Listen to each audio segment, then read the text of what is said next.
Welcome everybody to the Survivor Bros podcast. I am Brennan, joined as always by my brother Tanner, and we just got done watching the 11th episode of Survivor 43. Tanner, how are you doing, and what did you think of this episode of Survivor? I'm doing good, pretty good, Brennan. Thanks. This episode, I think, will go down as not only one of the best of this season, but one of the best of the modern era, and one of the most historic Survivor episodes, maybe of all time. We had a historic advantage surge at the beginning that was just absolutely pandemonium, It was crazy so to watch. entertaining. It was laugh out loud at times. It was like gasping at times. Yep. I was like, what the heck is going on here? Then we had a fantastic challenge, a survivor first, with two people winning immunity, which I don't think the producers expected in any way, shape, or form, but that's Not what at they all. really had to do. And then we had another somewhat historic vote with a unanimous vote at Tribal due to the shot in the dark, which was played for the first time this season, right? And Yeah, that's 100%. Yeah, it was the first time it was even mentioned, I believe. I Yeah, think. I mean, so just all around a great episode, lots of crazy things happening. It was super fun to watch, and I can't wait to talk about it with you. Yeah, it was a great episode, and now that you mention it, there was a lot of historic things that did happen in this episode. Um, but yeah, the search for the advantage was super funny. I mean, so I actually watched the episode with my roommate who he's familiar with Survivor. He used to watch it a lot back in the day, but he hasn't been keeping up with any of the stuff Hmm or seen any of the season. And he was just laughing so loud. He's like, "It's right there! What are you doing?" And yeah, I mean, it was right there. You see so many people just right next to it, and it's just so funny because like there's no way another person can walk by this without seeing. There's no way. Like you literally And then it see, happens. yeah. Then it happens. You see, like literally, they're this close to it. They're walking right past the tree trunk that it's on, and their just eyes aren't just looking at it. Gabler said something about it's usually not at above eye level, which I mean, I feel like there's been some idols in trees and stuff, but Mhm. so I guess that's one of the reasons they couldn't find it for so long, and it did blend pretty well into the tree. So I don't know. It's one of those things where it's so easy to when you're watching at home to say, "God, you're such an idiot. It's right in front of you." But when you're actually out there and you're looking all around the jungle, I think it's a lot harder than it looks. And Yeah. another thing that he was saying was that because obviously the camera guy was sitting right there at it, and he was Mhm. like, "Wouldn't you look where the camera guy is? Like, come on, guys, these people are so stupid." But I don't really think that's a big thing, like, because there's a lot of camera guys out there and they're always moving around. I think so. I don't really think that would be a good strategy usually.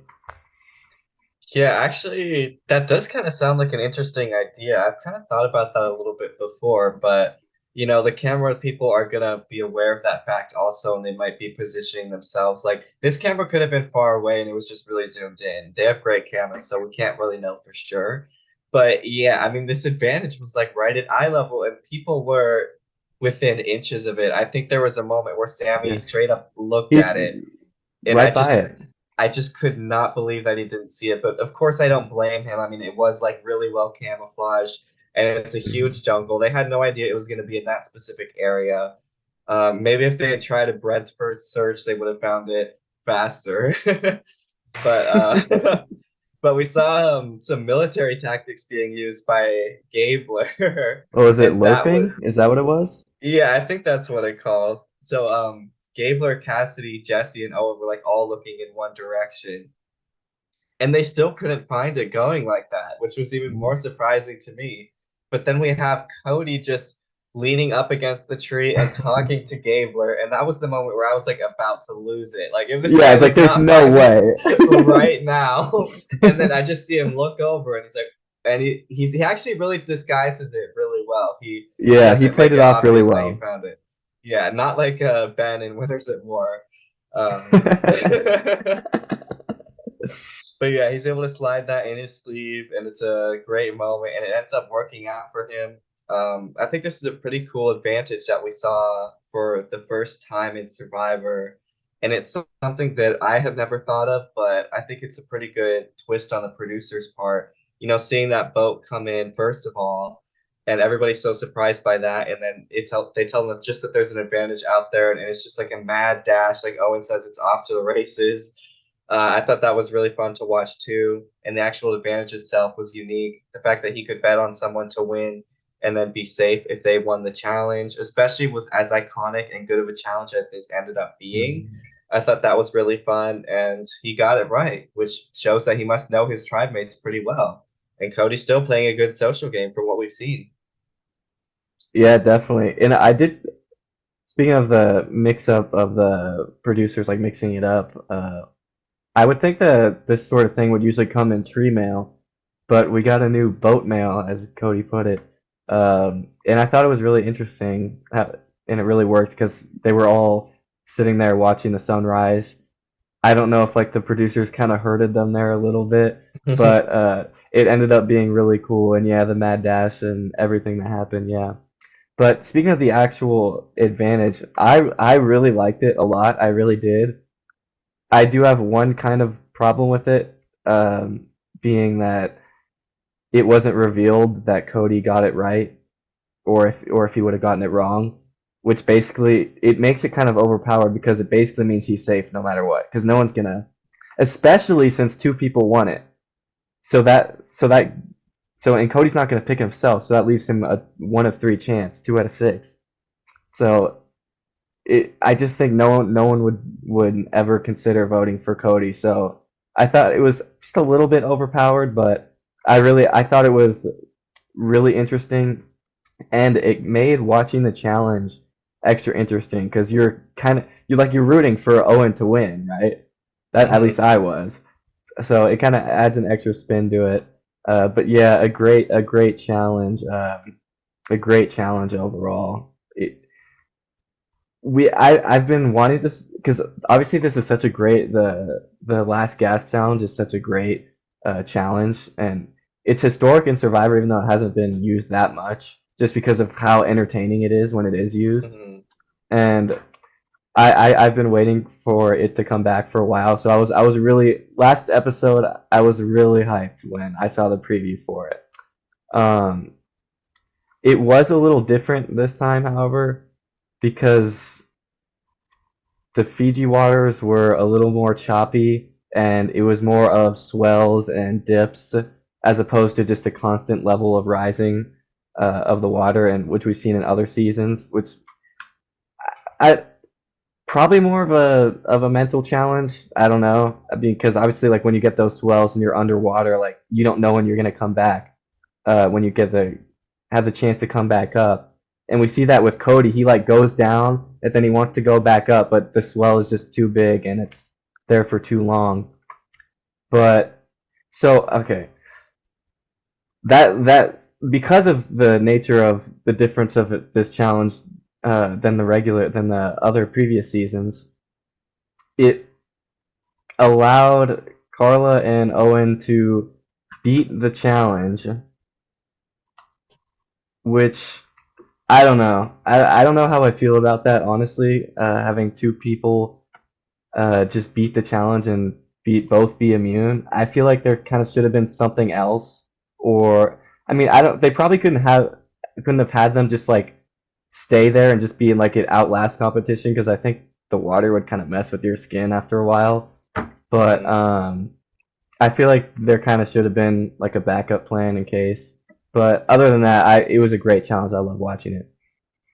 Yeah, so when Jeff said that we were going to make the unprecedented decision to end the challenge, I thought that there was going to be some kind of other tiebreaker challenge. Yeah, exactly. Yeah, like maybe even a fire making or something, but I think for the most part they were just worried about getting in hot water with the audience for keeping them under there for too long. I remember actually reading this article about Survivor Australia doing this challenge, and I guess people said it was like torture and the audience didn't react well to the challenge, not nearly as well as they did in the US. So I Hmm. think CBS might have been just worried about that. And I mean, it is a risky challenge. This is the kind of challenge that triggers your fear of drowning in everyone. I think everyone Yeah. can relate to that. And especially, like you said, with these Fiji waters, those swells were crazy. There were moments, I think Jeff said at one point we could lose someone here, and I was like, yeah, you could lose someone Yeah, like here. lose, lose, Like lose literally. somebody. Yeah. And I was worried. I was watching Jeff sit there all shocked as like they were still underwater after a minute or however long it was. And I was like, oh man, I seriously hope nothing bad happens here. Because I wouldn't want anything to happen to any of these people. And if I were in this situation, I really don't know how long I'd be able to last because that just seems like an extremely fear-inducing challenge.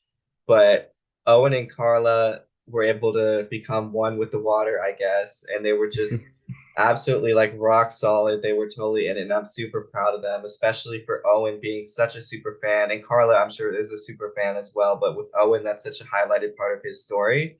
And this being like a fans first favorites type of challenge, Owen said this is the one you always want to try, and it's true. We Hmm. watch this challenge and we say we always want to try this. Maybe not in these crazy Fiji swells, but this is a challenge that you want to do.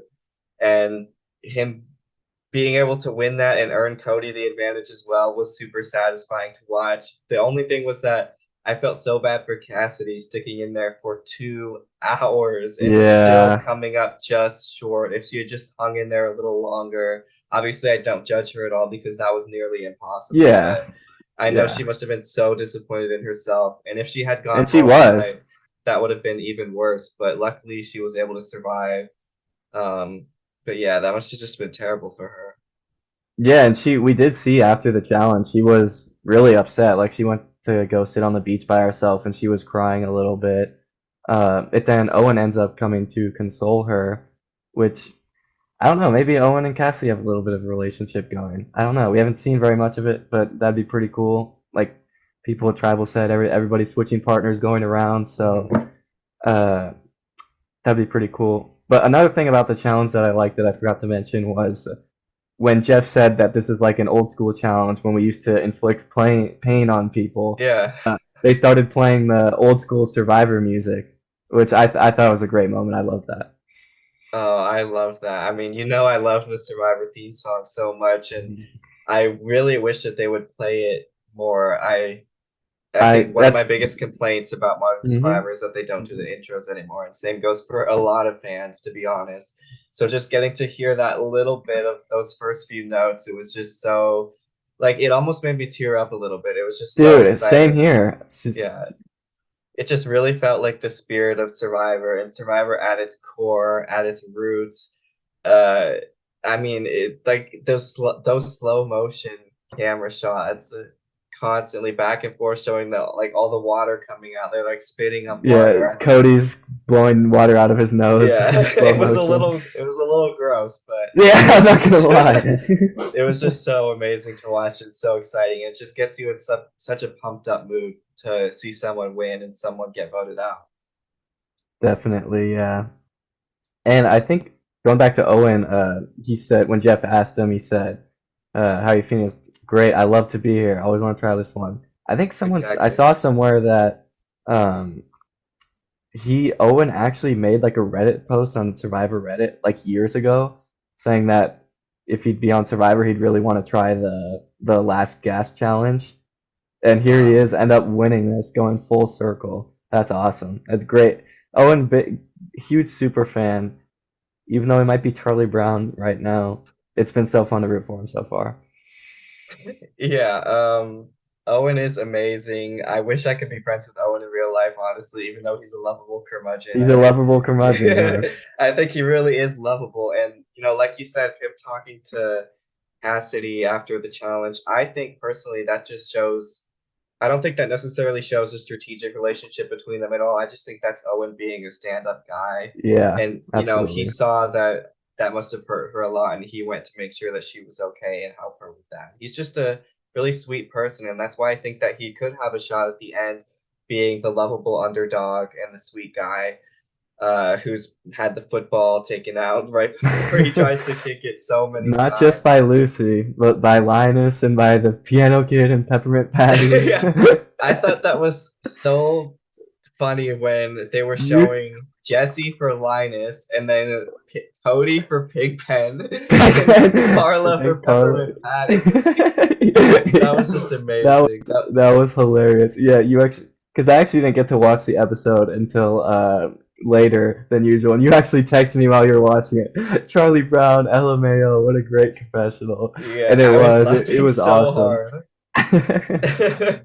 Especially because you had made a reference to Charlie Brown on one of our earlier podcasts. So Yeah, it was uh-huh. like the show was talking about us. It was just so fun to watch that get brought up again. Yeah, it was great. And if Owen, I think he does have a chance to win still. He told Gabler, feel free to take me because I have no chance. But that is his story, is the underdog, the person who's not voted many people out, so the jury's not going to be pissed at him. And he's still and he is playing up that Charlie Brown story because he's continuing to lie about the James vote. He's saying that I haven't been on the right side of the vote since Mariah, and I guess Cassidy hasn't said anything either. So I guess it's working out for him. I wonder if, because speaking of the Owen Cassidy thing, I wonder if they had a conversation about that. Yeah, that's interesting. I actually hadn't thought about that. I was surprised when he said that he hadn't voted correctly since Mariah, but I guess it was that split tribal where he took out James, so he has an opportunity to have people from the other side of that vote kind of forget about it because they weren't there to actually see what happened.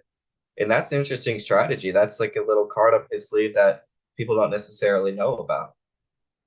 Yeah, and that'd probably be revealed should he make it to final tribal, and maybe the way he gets to final tribal is Gabler taking him there. We saw Gabler saying, "I have a plan to get you and I to the final three." We don't know who the third person is. I want to know who you would think it is. But Gabler, he had the whole confessional about how he's in such a good spot and how nobody sees him as a threat, which it looks like he's 100% right. I haven't heard, at least we haven't been shown anybody saying, "Oh, Gabler's a threat. Oh, he's close with everybody. Oh, anything." So I think should he get to the end, and if he could take credit for his strategy moves and say, "You guys all thought I was dumb, but I'm not," he might have a chance. And he said the last thing he said was, "I'm hiding in plain sight," which was the episode title. It was. Maybe his winner edit has been hiding in plain sight. Honestly, I can't say that I would be too surprised by that because he had a really good episode tonight. He said he's getting to be part of blindsides without people realizing that he's part of these blindsides, and he has these relationships and these ins with everyone. And the late game of Survivor is all about having options so that you can have a flexible path to the end so that you can kind of shape who you want to be at the end with you. And that's what we see Gabler starting to do in the Yep. preview for this next episode is organizing his final three. And I think that personally, the third person here would be Cassidy because I mean, maybe Cody, actually. Maybe Cody. Cassidy or Cody, I'd say probably a split chance between them because I think Gabler definitely wants to split up Jesse and Cody. But if he Yeah. does do that next, I think he'll be taking the shot 100% at Jesse because I think that he sees Jesse as the bigger threat here. Does he And though?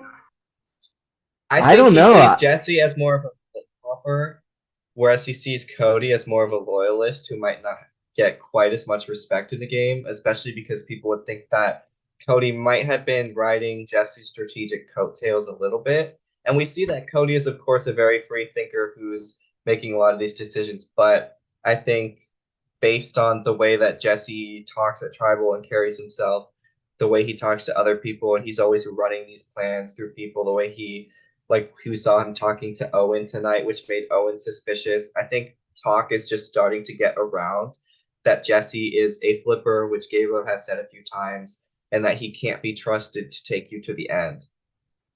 Yeah, and Owen did say this episode that he can't trust Jesse. So it does Hmm. worry me a little bit.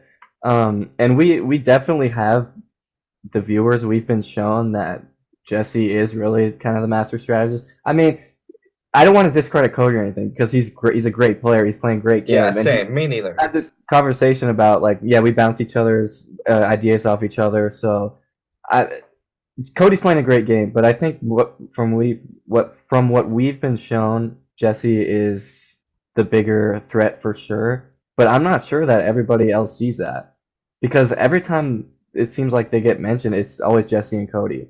And then obviously, I think Cody is the more physical threat. So Hmm. I don't know. I think also people know about Cody's idol and they don't know about Jesse's idol. So Yeah. I think they're kind of very similar in terms of threat level. So it'll be interesting to see who, if a shot were to be taken, who the shot is aimed at. Yeah, but personally, I am most worried for Carla as being the victim of the shot that Gabler would take in the next episode because we saw in the preview that Cassidy finds out about Carla throwing her name out there in this episode, which, we can talk Oh, about I did why not. she did I don't that, remember but I don't think it was a great, I mean, it obviously wasn't a great move by Carla to do this tonight. But Cassidy is going to be going after her, which Cassidy seemed to be really loyal to Carla before this point. It seemed like she actually did kind of want to go to the end with her. that. Mm-hmm. And Carla just got spooked because she told Cassidy about the idol, and I guess Sammy got her in her head a little bit because at the beginning of this episode, Sammy just completely pulled this lie out of thin air that Yeah, Cassidy was the first one to throw out Carla's name to him. And Carla ate that up, which I was completely surprised by. But I guess she's letting the paranoia get to her a little bit, and I don't think it's gonna work out for her. I mean, I still have faith in Carla, but I'm worried that everyone could just be coming against her this next episode because Cody and Jesse would obviously see her as a threat and a threat to their mm-hmm. power, and they're just gonna want to do whatever they can do to keep themselves in the game. Cassidy obviously is coming after her, and Owen and Gabler don't seem to need her very much, and they could also see her as a huge threat to win. Yeah, and I think it's really funny that the reason Carla is so concerned about Cassidy is because she knows about the idol, but we already saw from Jesse that pretty much everybody already knows about the Yeah. idol. But it did seem like Cassidy was shocked, and we didn't see a confessional from her saying that, oh, I already knew this. But yeah, it's from what Jesse said, it was kind of already common knowledge. So it is kind of funny that that's the big thing she's worried about is people knowing about her idol. But yeah, Cassidy going after Carla, that's interesting. I didn't actually see that in the preview. I mean, I just forgot about it, but that's interesting. In that, because we've been shown that Carla is this huge threat, right? And Cassidy's kind of this Hmm. under the radar player. They've been playing together, as Carla said, having this very similar games. But for Cassidy's story, Carla would be like the big person that you have to take out, right? Because they were allies, turned on her. This huge person that's been set up by the show to be a big threat. If Cassidy takes her out next episode, I could look very good for Cassidy. Yeah, I think Cassidy would definitely have to take Carla out eventually, but probably as close to the end of the game as you want to comfortably get without having too much risk of letting her get to the final three. We're at the Because final six now. yeah, I think final six, final five, final four are all pretty good times. Maybe not wait until the final four because of fire making, but I also don't know who is that great at fire making in this cast besides Sammy, who Sammy who's gone now. yeah, we saw Jesse talk about Sammy as a fire threat, and it always in this modern era of Survivor, we start to see players talking about fire towards the end of the game, and that's this new variable that crops up in the last few episodes. We saw it in this episode with Sammy being the big fire starter, and that was just another thing that added to his downfall. But yeah, I'm not sure how great Carla is at fire. But I would probably, if I were Cassidy, this next vote or the final five would be the time when I would take that shot at Carla because Obviously, you don't want to end up like Gabby targeting Christian for no reason too early at the final eight and then get yourself voted out. But final six, I think that's a pretty prime opportunity, especially with big threats like Jesse and Cody still in the game. Yeah, definitely. And like you said earlier, I think everybody would be more than willing to get out Cassidy or Carla. Hmm. Obviously, Jesse already. I mean, so we've seen Jesse and Carla be close, like, but so it kind of caught me off guard a little bit when Jesse seemed to go so hard at Carla, and he's like, we should just make her look dumb. It's like I didn't Hmm. see that coming. But yeah, so obviously Jesse and Cody think that Carla is a big threat.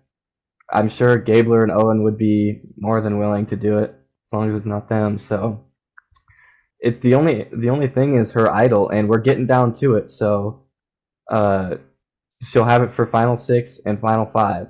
So she has to play it in one of those two. Yeah, So 50-50 that shot. Hopefully she gets it yeah, right. so that throws an interesting wrench into the potential plan to get her out. Also, Jesse and Cody still each have an idol. We could be heading towards three idols being played. I mean, it's either that or one and two because there's only two tribals you can use it, right? So yeah, I actually really thought that tonight there was gonna be a um an advantage get in a little bit because we had three people immune and three idols in the game. So it kind of seemed like a prime opportunity for that. But we did get Sammy going home. Sammy, the Fire Whiz, I think his age caught up to him a little bit. It's like in the first scene of the episode, that was so cringy when he lied about not voting Carla. It was so hard to watch, and it wasn't the right move at all. And yeah, I think that was his age showing a little bit, and always just wanting to lie and make yourself look better, and not just saying, yeah, I was wrong. That's what happened. Let's try to move forward. So what do you think about Sammy's downfall here? Yeah, I definitely agree with you that his age caught up to him a little bit because I could honestly see myself doing a lot of the things that he did as someone who's around his age. I would try to play the middle and probably exhaust all my options that way and then end up in a hole. And then I would probably try to lie about my vote too. And then I would announce a tribal that I'm going to play the shot in the dark. And you got to go out swinging. Props to him for at least making one of these tribals this season kind of interesting because we had these players have to deal with the fallout of him potentially being safe, which if he had just gotten that 1 in 6 shot with the shot in the dark correctly, that would have been a fantastic moment because it Hmm. was a unanimous vote, which means if that had happened, we would have had our second no votes tribal in Survivor history since Second Chances. And that was obviously a great tribal. I think this would be a great tribal too. It would be crazy, but would that lead to idols being played? Because what would happen if Sammy was safe and there were no votes for anyone? Well, I think they would just switch the plan to Cassidy. That's what I think would happen. So you don't think anyone would get scared and just play an idol just to be safe? Well, that's very possible because at that point you have four people immune, Mm-hmm. and that leaves only three people. So yeah, maybe. Uh, and Jesse and Carla, two of the people who were available to be voted out, would have had an idol each. So maybe I could see it, but I honestly think since they already kind of had the Cassidy plan lined up a little bit, I think they would have just switched it to Cassidy. Yeah, for sure. But there was definitely the potential for Idol getting this episode if that Hmm. advantage had fallen into pretty much any other hands. Let's say Cassidy gets that advantage and then she's immune as well. Like, let's say she picks Carla or Owen and she's immune as well. Then Carla, Cassidy, and Owen are immune, which means Jesse would probably start getting a little bit worried and he could play his idols on himself and Cody, and then Sammy's defaulted out, or I mean, technically, even Carla could play an idol on Sammy, and then everyone is safe. I don't even know what would happen in that situation. Or Sammy plays his shot in the dark and he's safe, and then everyone's safe. That's insane. That I would can't be believe that's even historic. possible. Yeah, Yeah, that would. the fact that that's even possible, honestly, yeah. I don't Yeah. need to get into. I don't think there's been too many advantages this season, but I don't think that that's a good recipe to have that an option to happen. Yeah, I think we've sort of lucked out with the way that advantages have gone this season, with them not having too much of an influence on the game. But we could, well, I'm sure we actually will see an idol come out at the final six, and if not, then obviously the final five. And at the final five, if somehow nobody plays an idol at the final six here, then we go into the final five where one person has immunity and three people could be safe. Yeah, So, literally. Wow. I didn't even think about that until now. But I I would mean, like to think. I mean, it's so hard because if I was playing, I don't know, because the idea of I want to say that I would just play my idol to be safe in the final six, and then go to the final five. But the temptation of keeping your idol for the final five in a guaranteed spot for fire making, that just it would might be so enticing. So it's very possible that all three of these people hold their idols, assuming that Cody has his idol back, which I don't know. I think he does. yeah, I mean, it's all about like weighing that risk versus reward and seeing just how far you can stretch it before it breaks and comes crashing down on you. I mean, nobody wants to be James, Yeah, but that's you what I know, was just thinking about. but Jesse, I mean, if he gets too confident at this next vote, he could be an even worse version of that because it'll be at the final six instead of the final seven. It's actually possible. Yeah, definitely. So we could be seeing a lot of interesting stuff happen here. But going back to the tribal council, at first I didn't think it was going to be very good because of Jeff's opening analogy. Yeah. Jeff and his metaphors, man. That was Jeff and his like metaphors. after he finished, Sammy said, "Oh, that's good." No, it wasn't, Sammy. No, it wasn't. That was bad. It was very, very bad. It didn't make any sense, nor was it entertaining. It just wasted screen time. Yeah. But then we did actually end up getting a great tribal council with actual substance being said, surprisingly. But I think Sammy made the tribal council with his shot in the dark thing. And then you see Noel going, "Yes, go Sammy." All the jury loves it. Um, Yeah, the jury reacted way more positively than the other players in the game. And that would have definitely been a clue for him that, yeah, I made the right decision because he was the target. hmm But so did Carla? Carla didn't know Sammy was the target, did she? I Well, mean, she 'cause voted for him. after he said, Do you think she switched her vote right there because of I that? think that's very possible because the way she reacted, she seemed genuinely pissed, and she's like, well, we have this plan." So I mean, that also obviously, if you were voting out Sammy, you'd still say the same thing. So, Yeah. but she seemed to be genuine, and it did seem like she kind of mended her relationship with Sammy a little bit and did really want to go after Carla. So this Sammy announcing the shot in the dark could have totally messed up Jesse's plan.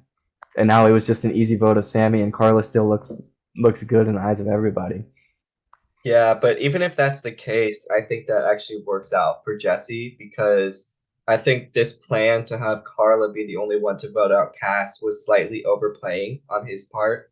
And we saw, Owen being a little suspicious of him and Cody not being on the same wavelength as him. I think he would have just completely burned that bridge with Carla, and Cassidy probably still wouldn't have trusted him, even though she would have been pissed at Carla. She could have been like, well, I mean, Jesse's pulling these strings, getting multiple people to vote different ways. Why don't we just get rid of this mastermind over here?